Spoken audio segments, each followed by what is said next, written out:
En la Biblia, los nombres, ustedes lo saben bien, significaban más que solamente una etiqueta, porque el idioma hebreo bíblico es un idioma concreto.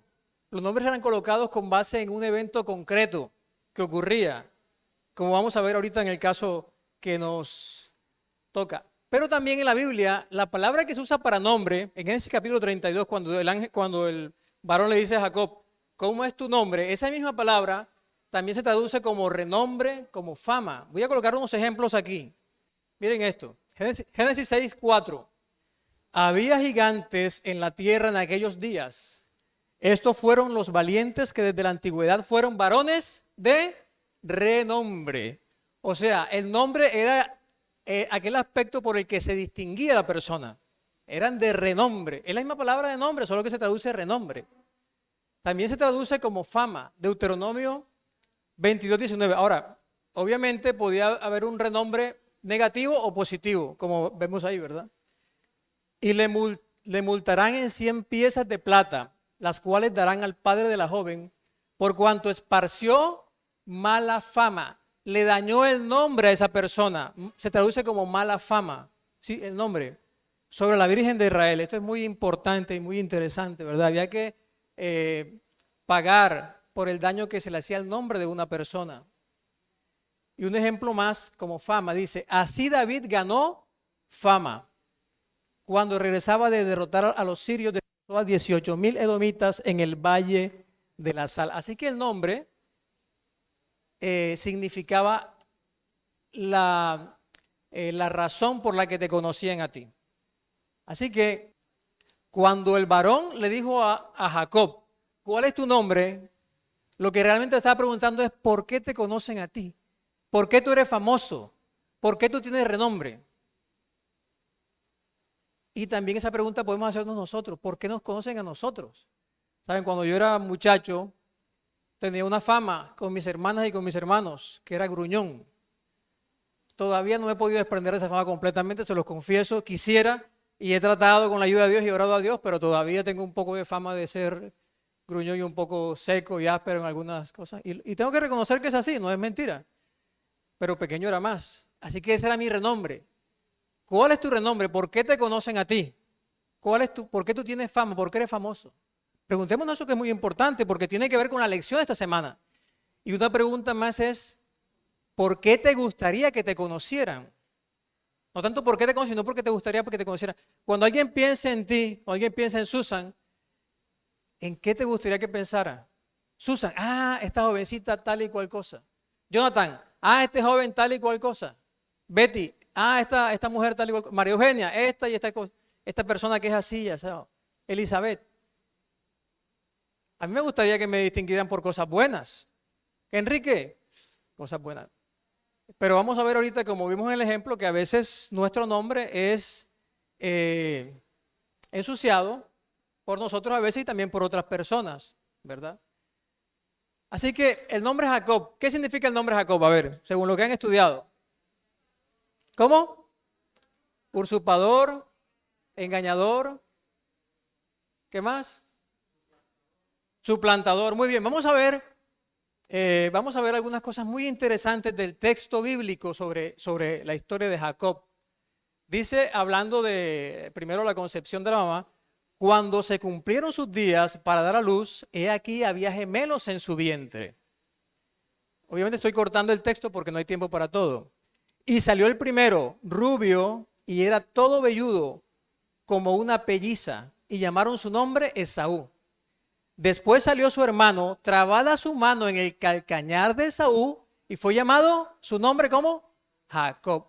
Recuerden que les dije que el idioma hebreo es un idioma concreto, el idioma hebreo bíblico concreto. Entonces Jacob sale su hermano, y él, lo primero que se le sale es que la manita agarrada del talón del hermano. El hermano va saliendo y él va.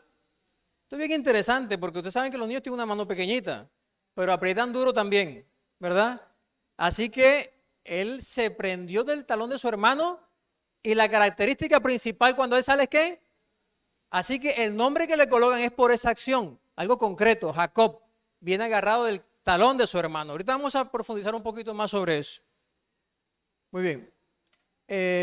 Ahora vamos a pasar a otra escena de la vida de Jacob. La Biblia dice que Jacob y su hermano Esaú crecieron y en algún momento, en Génesis 25, en la parte de abajo, dice así: y guisó Jacob un potaje y volviendo Esaú del campo cansado, dijo a Jacob: te ruego que me des a comer de ese guiso rojo, pues estoy muy cansado. Versículo 31, y Jacob respondió: véndeme en este día tu primogenitura. Entonces dijo Esaú: he aquí yo me voy a morir, ¿para qué pues me servirá la primogenitura? Y dijo Jacob: júramelo en este día. Y le juró. Y vendió Jacob su primogenitura. El versículo 34 dice: entonces Jacob dio a Esaú pan y del guisado de las lentejas, y comió y bebió, y se levantó y se fue. Así menospreció Esaú la primogenitura. Así que esta es una de las escenas principales de la vida de Jacob, ¿verdad? Cuando él le dice a su hermano: véndeme la primogenitura. Vamos a hacer un par de reflexiones aquí. Es el mismo texto y miren lo que comenta la carta a los hebreos sobre la acción de Esaú. ¿Cómo le llama la carta a los hebreos a lo que hizo Esaú?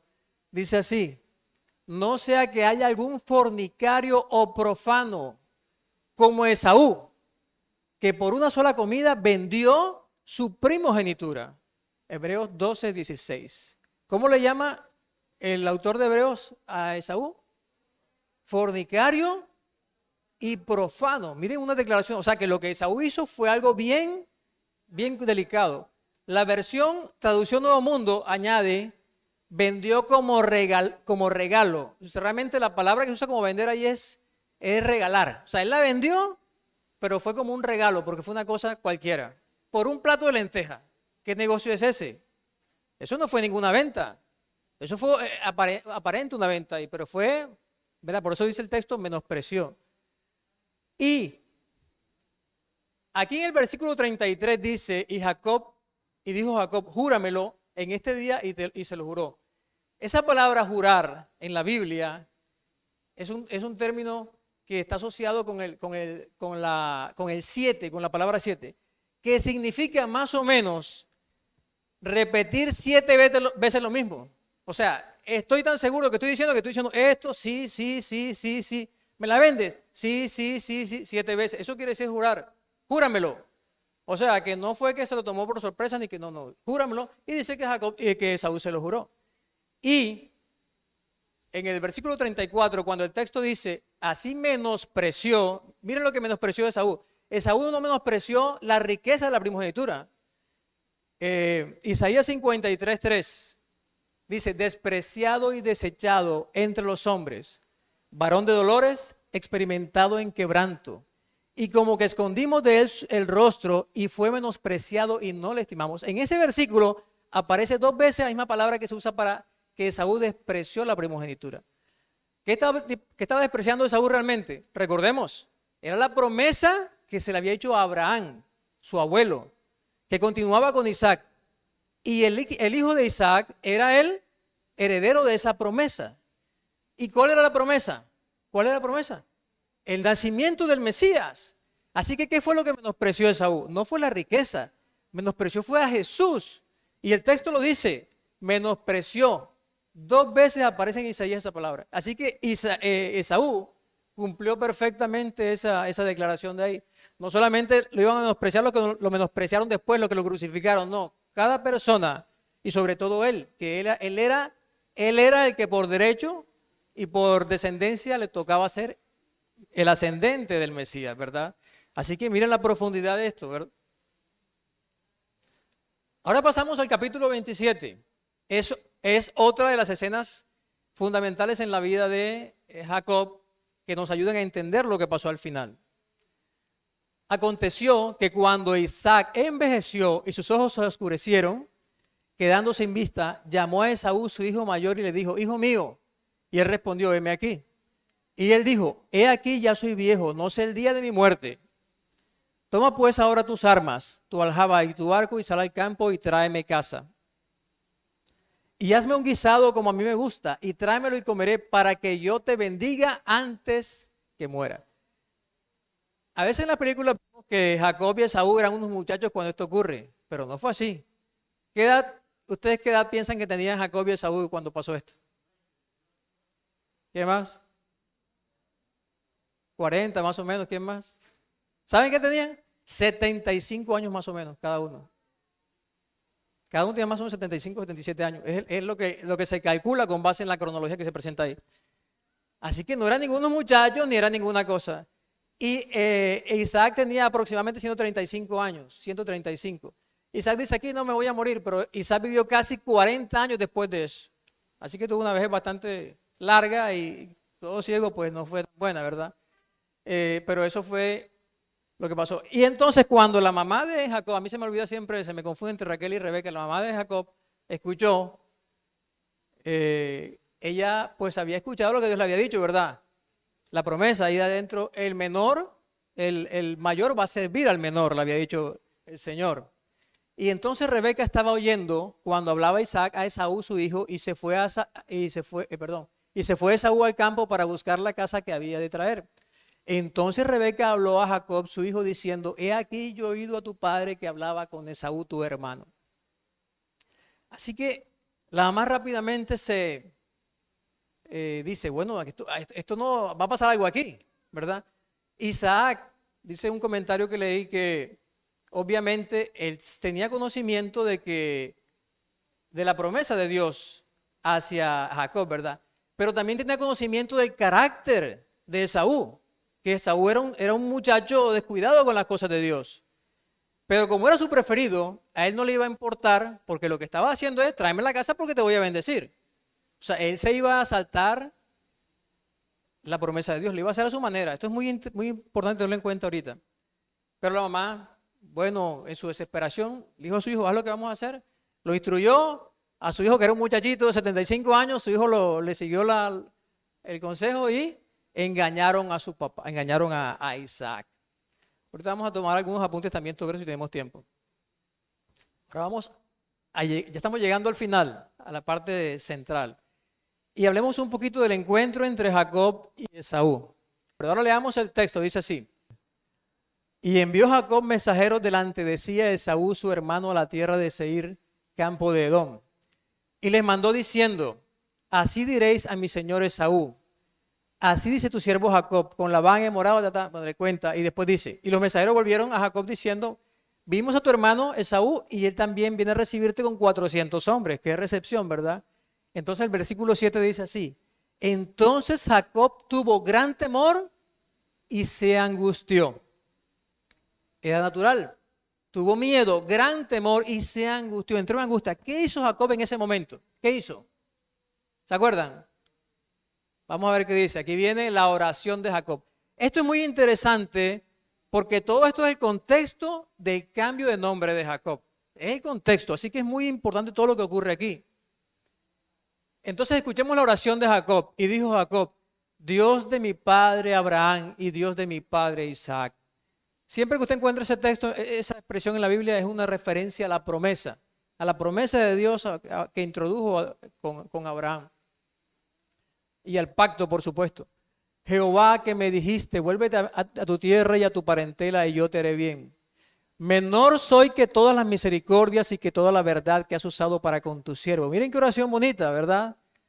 Él dice, yo vine aquí con nada y ahora voy con 2 campamentos. Versículo 11, líbrame ahora de la mano de mi hermano, de la mano de Esaú, porque le temo. Esto es bien interesante. Jacob reconoce aquí que le teme a su hermano. Señor, tengo miedo. Las oraciones con Dios deben ser oraciones francas. Deben ser oraciones sencillas, directas. No estar inventando palabras y cosas. Dios es un ser personal, un amigo, un papá, ¿verdad? Señor, tengo miedo, tengo este problema. No tengo para la universidad. No tengo para pagar los servicios. ¿Acaso Dios no sabe que somos débiles y que somos polvo, como dice el Salmo 103? ¿Verdad? Y dice, tengo miedo, no venga acaso y me hiera, no solo por mí, sino por mi familia. Y tú has dicho, yo te haré bien. Y tu descendencia será como la arena del mar, una apelación al pacto, a la promesa. Muy bien. Ahorita vamos a tratar de enlazar todo esto. Después que Jacob ora, lo primero que él hizo fue mandar los los mensajeros, ¿verdad? Se enteró del asunto y lo que siguiente que hizo fue a orar. Se enteró del problema y vamos a orar. Y enseguida él, como ustedes leen en el texto, comenzó a enviar presentes, regalos, y a las personas las mandó por parte, ¿verdad? Con una estrategia. Pero esto es muy importante. Dice así el texto bíblico, versículo 13. Y durmió allí aquella noche y tomó de lo que le vino a la mano un presente para su hermano. Y ahí describe las vacas, todo eso, lo que manda. Pero el versículo 20 es muy significativo. Y diréis también, he aquí tu siervo Jacob viene tras nosotros, porque dijo, apaciguaré su ira con el presente que va delante de mí, y después veré su rostro, quizá le sea acepto. ¿Saben ustedes? A mí me impresionó, porque esa palabra apaciguaré es un término hebreo que es el término kafar. Generalmente se traduce como expiar. Expiación, es el término que se refiere para expiar, es un término teológico que se aplica muy específicamente para el perdón en el santuario, para el perdón de Dios, expiar, o también propiciar. Entonces cuando dice apaciguaré y después le dice, y después veré su rostro, da la impresión de que estos textos usados aquí nos quieren decir algo. Voy a mostrarles un versículo, miren esto. Proverbios 16, 6 y 7, primero que todo, dice así: con misericordia y verdad se corrige, ahí se usa el mismo término kafar, se expía, se hace propiciación por el pecado. Y con el temor de Jehová los hombres se apartan del mal. Y mira la siguiente parte como dice: cuando los caminos del hombre son agradables a Jehová, aún a sus enemigos hace estar en paz con él. Hay una relación entre esto que estaba, o sea, Jacob lo que estaba haciendo no era una cosa que él se le ocurrió. Cuando se usa el término kafar, él quería expiar la falta que cometió. Jacob hace algo importante. Pero cuando Jacob usa esta terminología aquí en la Biblia, está diciendo que Jacob está considerando su relación con su hermano Esaú como su relación con Dios. Y al expiar su falta con su hermano, está considerando que está expiando la falta con Dios, que su falta fue con Dios. Sí van a entender la relación que existe aquí, porque no es un término cualquiera. Al usar esta terminología teológica tan relacionada con el pecado, con la expiación, está diciendo que Jacob está considerando a su hermano, su relación con él, como con su relación con Dios. Y también cuando dice, después veré su rostro. Miren cómo dice, más adelante, cuando ella se encuentra con él, 33:10, y dijo Jacob, no, yo te ruego, si he hallado ahora gracia en tus ojos, acepta mi presente, porque he visto tu rostro como si hubiera visto el rostro de Dios. Esto es lo que quiso decir. Cuando Jacob se enteró de que su hermano venía, él no solamente vio a su hermano como una persona, como un individuo, como un hermano de él, sino que él tenía que resolver eso porque él fue creado a la imagen de Dios. Y que no podemos estar en paz con Dios si no estamos en paz con nuestros hermanos. Y esto es fundamental para que haya un cambio. Por eso esto es el contexto del cambio de nombre, ¿verdad? Muy bien. Ahora Jacob lucha con Dios. Tiempo, por favor. Jonathan, mi asistente personal. ¿Ah? ¿Faltan? 15, ok. Ahora el capítulo 32, la lucha. Vamos a hacer algunas consideraciones aquí. Así que quedó Jacob solo y luchó con él un varón hasta que rayaba el alba. Y cuando el varón vio que no podía con él, tocó en el sitio del encaje de su muslo y se descoyuntó el muslo de Jacob mientras con él luchaba. Y dijo, déjame porque raya el alba. Y Jacob le respondió, no te dejaré si no me bendices. Y el varón le dijo, ¿cuál es tu nombre? Y él respondió, Jacob.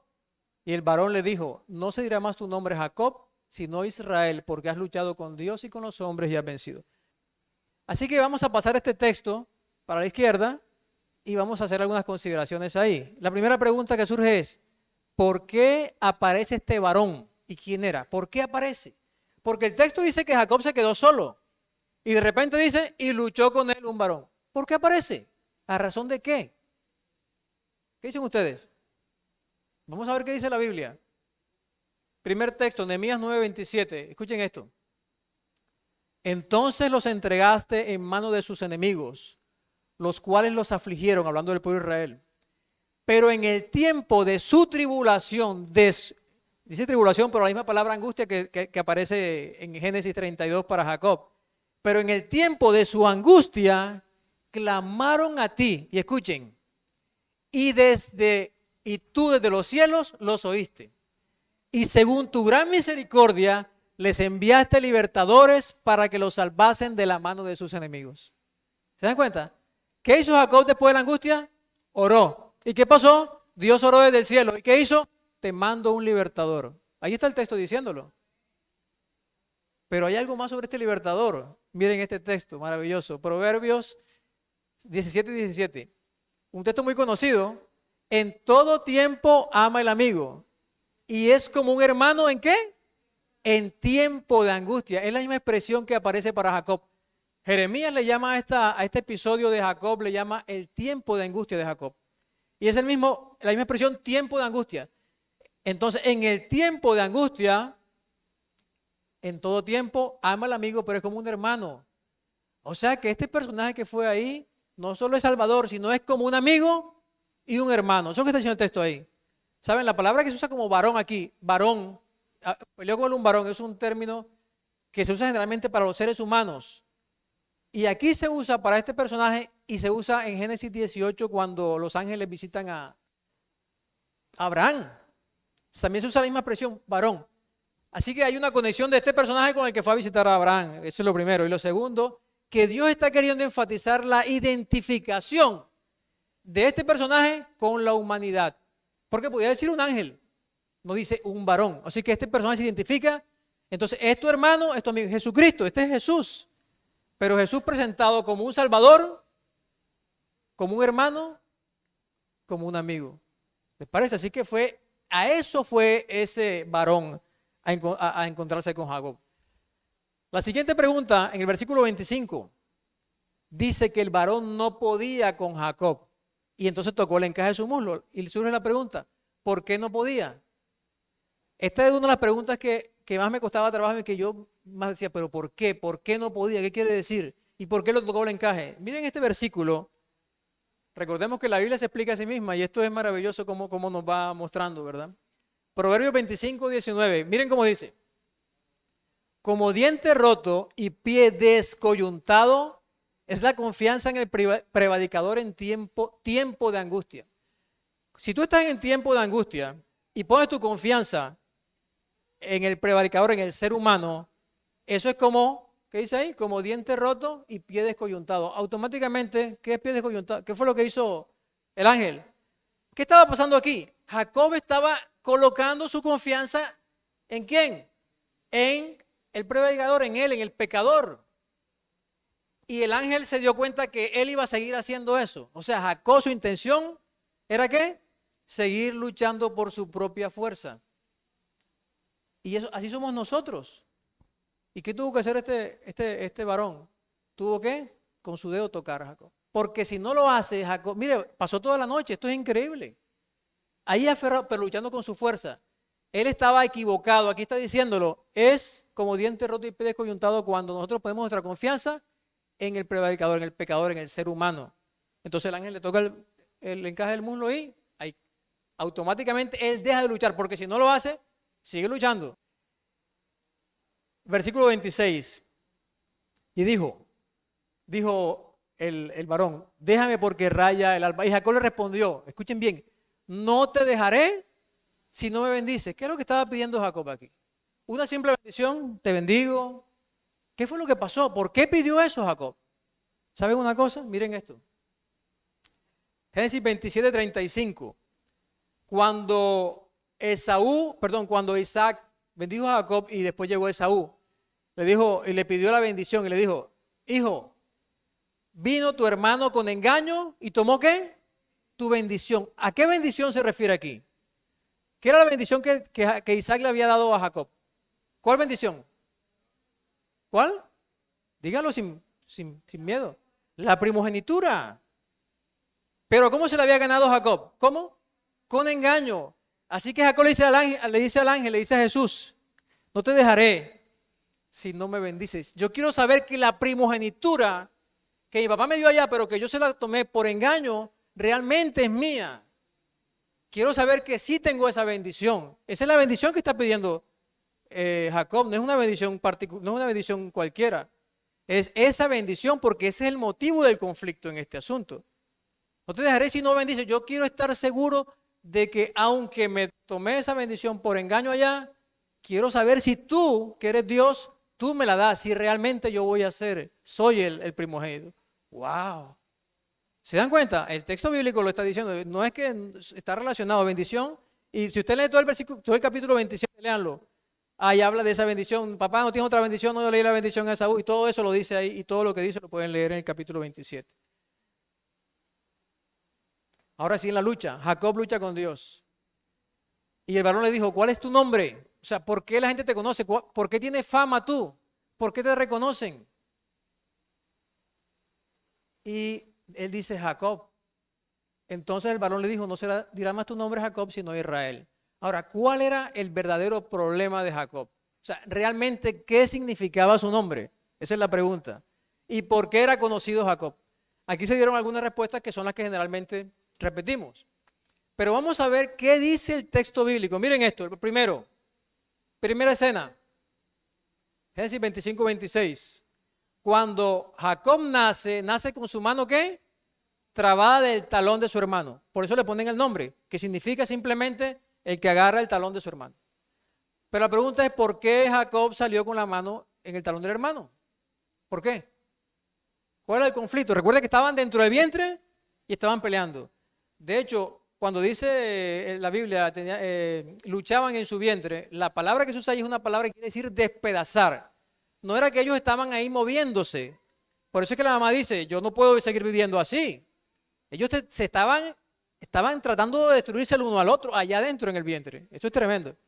Entonces, ¿por qué estaban peleando y por qué Jacob sale agarrado con la mano? ¿Por qué? Recordemos el tema general. ¿Por qué? Porque él quería salir primero. Porque quería ser el primogénito, desde el vientre él quería salir primero. Es así, ¿verdad? Por eso es que él agarra, y por eso es que él agarra a su hermano y sale. Entonces, siguiente escena, Génesis 25:30. Dijo a Jacob, te ruego que me des a comer de ese guiso rojo, pues estoy muy cansado. Y Jacob respondió, véndeme en este día tu primogenitura. El mismo conflicto continúa. Él quiere ser el primogénito. Y le dice entonces a Esaú, véndeme tu primogenitura. Ahora él se apodera de la primogenitura, de la promesa de Dios, pero por sus propios medios. Siguiente escena, la que ya leímos, Génesis 27:35. Y le dijo Isaac, vino tu hermano con engaño y tomó tu bendición. Ahora bien, miren este texto. Cuando Esaú se entera de que Isaac le había tomado la primogenitura por engaño, dice así. Génesis 27:36. Y Esaú respondió a su papá, bien llamaron su nombre Jacob, ya me ha suplantado 2 veces, se apoderó de mi primogenitura y he aquí ahora ha tomado mi bendición. Bien, miren que le hace una conexión entre el nombre de Jacob y lo que él había hecho. Pero miren cómo traduce este versículo la Nueva Biblia Española, porque ahí dice, me ha suplantado, pero miren cómo lo dice aquí. Ya es la segunda vez que me echa zancadilla. ¿Sabe lo que quiere decir eso? Que agarra por el talón. En la palabra que se usa para talón ahí es un término que quiere decir agarrar para que la otra persona no siga caminando, no siga corriendo, no siga avanzando. Eso es lo que está en la historia. Él agarra el talón, quiere salir primero. Y 2 veces le ha metido zancadilla, tumbándolo para él pasar primero. Entonces, ese es el verdadero problema de Jacob, que él quería que la promesa de Dios se cumpliera con su propia fuerza, con sus propios medios. ¿Saben? Ese es el mismo problema que tuvo Abraham cuando con Agar. El mismo problema que tuvo Isaac también, tanto en la escena cuando va a Egipto como cuando le quería dar la primogenitura a Esaú. Es el mismo problema que tiene Jacob y es el mismo problema que tenemos nosotros, que queremos que las promesas de Dios se cumplan, pero con nuestros propios esfuerzos. ¿Sí? Queremos obedecer los mandamientos, pero con nuestra propia fuerza. Y no es así, la promesa de Dios no se cumple así. La cumple es Él con su gracia y con su poder. Nosotros tenemos las mismas promesas de Dios. ¿Saben ustedes? Esas promesas no fueron solo para Jacob ni para Abraham solamente. Ustedes y yo, Dios nos dice, los justos heredarán la tierra, ¿verdad? El reino de los cielos es una promesa para nosotros. Y todas las promesas de Dios, el nacimiento de Jesús en nuestra vida, que es una aplicación de esa promesa, también la cumple Dios en nuestra vida. La obediencia debe producirla Dios en nuestra vida, no debe ser producto de nuestro propio esfuerzo, porque no podemos. Cuando Jacob está peleando con este ángel, con este ser, está aferrado a él, y él sigue luchando con sus propias fuerzas. Él quiere que se cumpla la promesa de Dios a su manera. ¿Y qué ocurre cuando el ángel lo desencaja? ¿Qué pasa? ¿Ustedes alguna vez han sentido ese dolor? Yo nunca lo he sentido, pero ni siquiera me lo imagino, pero debe ser un dolor absolutamente fuerte. Así que yo me puedo imaginar que Jacob, él tuvo que dejar de forcejear, pero aunque dejó de forcejear, no se soltó de su hermano, de su amigo, de su salvador que estaba con él. ¿Entienden lo que estoy diciendo? Ahí estaba la verdadera fuerza de Jacob. Ese es el verdadero motivo de elogio, si queremos decirlo así. Que él no se soltó. No es fuerte porque luchó con Dios. No, eso no es la parte buena. La parte buena es cuando el ángel lo desencaja y él queda sin fuerza y entonces con esa debilidad que tiene se agarra. Pero yo creo, no solo creo que él se haya aferrado, yo creo que el ángel lo tuvo que haber sostenido. Yo creo que Jesús lo tuvo que haber agarrado. Porque toda la noche, un hombre que ya tenía casi 100 años, toda la noche peleando. Y el ángel lo desencaja con ese dolor. Sigue aferrado a Jesús. ¿Saben por qué sigue aferrado a él? ¿Saben por qué? ¿Quién me dice? A ver. ¿Quién me dice? Es la única esperanza que tenía él. Era el único que podía ayudarlo. El único que podía salvarlo. Y en ese momento, el único que podía impedir que él fuera muerto por su hermano. ¿Se dan cuenta? Era el único. ¿Qué podía hacer él? ¿Podía soltarse? No. No te voy a soltar hasta que me bendigas. No puedo soltarte. Si te suelto, estoy muerto. ¿Saben que Jeremías, capítulo 30, versículo 7, le llama a este tiempo el tiempo de angustia de Jacob? Dice, cuán grande es aquel día, tanto que no hay otro semejante a él, tiempo de angustia para Jacob, pero de ella será librado. Él coge esta experiencia de Jacob y la proyecta proféticamente. Y aquí se llama Jacob a Israel, ¿a quién? Al pueblo de Dios. Así que ese es un tiempo que nosotros vamos a pasar, pero tampoco está solo en el futuro, también pasamos aquí, también lo pasamos aquí.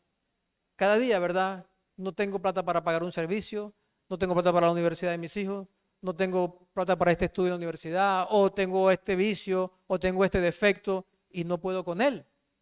¿No es tiempo de angustia también? Es un tiempo de angustia previo o pequeño tiempo de angustia, ¿verdad? Pero las mismas cosas que se aplican para Jacob se aplican para nosotros hoy en día, ¿verdad? Y en lugar de luchar por nuestras propias fuerzas, pidámosle a Dios que nos ayude a renunciar a nuestra fuerza, agarrarnos a Él y que Él nos agarre. Señor, a veces oramos, Señor, ayúdame a conseguir la plata para pagar los servicios, pero ¿acaso Dios no puede conseguir la plata? Ese es el problema que tengo realmente. ¿Cuál es mi problema? Señor, yo sé que tú tienes el poder y eres el dueño de todo. El problema es que yo no tengo la confianza en creer que tú lo vas a resolver. Ese es mi problema real. Así que, Señor, yo sé que tú puedes. Ayúdame a mí a confiar en ti. Nuestras oraciones tienen que tomar un rumbo diferente. Porque a veces nos enfocamos en cosas que Dios sabe, como dijo Jesús. Pero Dios sabe que tienen necesidad de todo eso. Ese no es el problema es el corazón nuestro. Dios sabe que somos débiles. Aquí nadie tiene que hacerse fuerte delante de Dios. Nadie. Porque todos ante Dios somos absolutamente débiles y deficientes. Tenemos luchas. Nos proponemos una cosa, no la conseguimos. ¿Por qué? Porque somos débiles. ¿Con qué nombre nos conocen? ¿Saben? Esta escena nos proyecta Apocalipsis capítulo, a todo Apocalipsis. ¿Qué si digo? Bueno. ¿Por qué? ¿Saben por qué? Porque el nombre Israel, ¿qué quiere decir? Bueno, entre lo que se dice que se quiere decir es el que lucha con Dios y venció. El nombre Israel tiene una connotación de ¿qué? De victoria. Eso es lo que quiere decir Israel. E Israel era un tipo de Jesucristo. Ese nombre Israel no es que Israel, Jacob era el personaje central, no, no. Acordemos que, por ejemplo, cuando Moisés habló con el faraón, le dijo, deja ir a Israel, mi hijo. Dios le llama a Israel como mi hijo. ¿Y quién es el hijo de Dios? Jesús. Así que Israel, el Israel verdadero es Jesús. Y él es el modelo del carácter. Por eso es que le pone el nombre Israel. Cuando le pone el nombre Israel, Abraham, es que Dios está colocando el nombre de Jesús. No es el nombre, no es un nombre cualquiera, es el nombre de Dios, porque él es el modelo. Y ese mismo modelo está para nosotros.